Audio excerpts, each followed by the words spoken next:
Welcome back, boys and girls, to another Arena Live on Come Hang Out. Today we're going to do some more live react.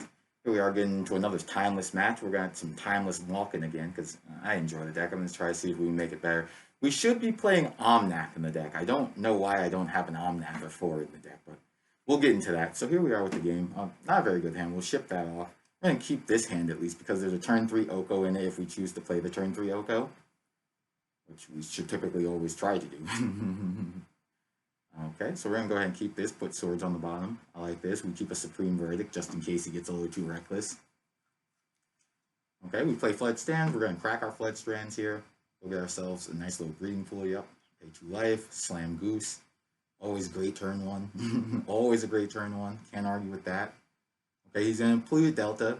What's he going to go get? He's going to go get a Tri-Land. Ooh, we draw a Reprieval. So we're going to actually hold off on that. We're going to hold on to the Reprieval. We're going to see how this is. We're testing out how Reprieval plays in Timeless.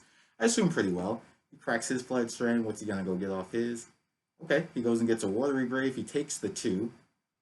We're going to make some food because he doesn't want to play anything. Sure. Seems good. We drew a 1-2. Nice little Death right there.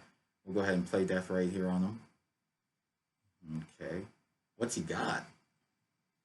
Ah, Assassin's Trophy. That's a pretty decent card. We're going to go ahead and get a basic off of that. That's why I like playing basic in Legacy/Timeless. You never know when they're going to offer you the opportunity to go and get one. You probably should have played Oko there. You probably should have played Oko. He's going to crack his Flood Strand.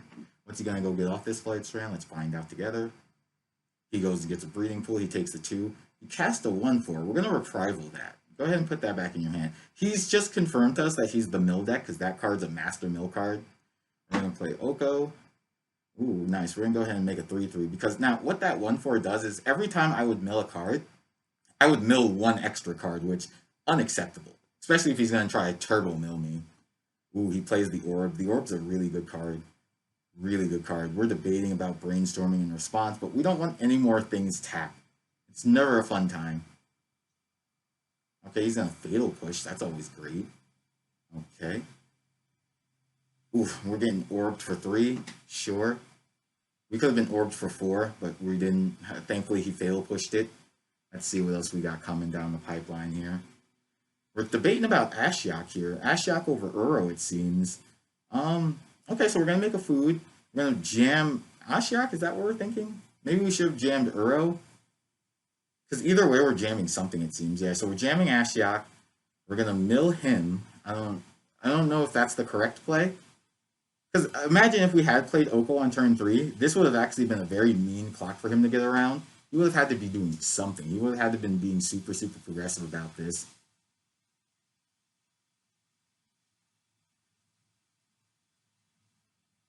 Okay, so we're exiling that. We're taking his 1-4 off the table. We're getting 4 milled off of us. This is a great time. This is a great time indeed. Okay, so we drew a Polluted Delta.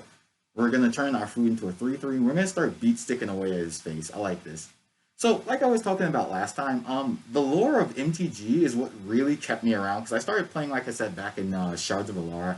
And just learning about the lore from there was very intriguing. Like, I'm trying to remember. I think the first plane I really learned the lore about, I think, was Lorwyn. I started learning about the Fae. I started learning, well, because that was when I came in on playing it competitively, and the Fairy deck was oppressive.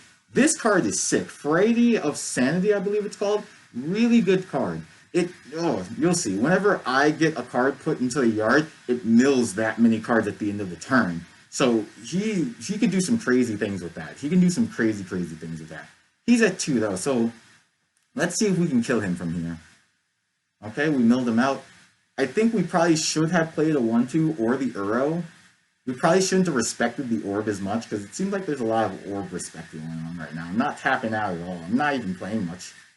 But I do have a powerful board. Let's see how he responds to that. Ooh, he's going to mill me 10. So this is exactly what I was just talking about. How that Freya Sandy, because 10 cards got put into the yard, that thing at the end of the turn is going to, ooh, he double sanities. He double glimpses the unthinkable me. And that's game. That was great game on the mill part. Oh my god, that was such good tech on his part. And we dropped a good game. That was great tech. That was fantastic. Good games all around. We'll see you next time for more where we go into the lore.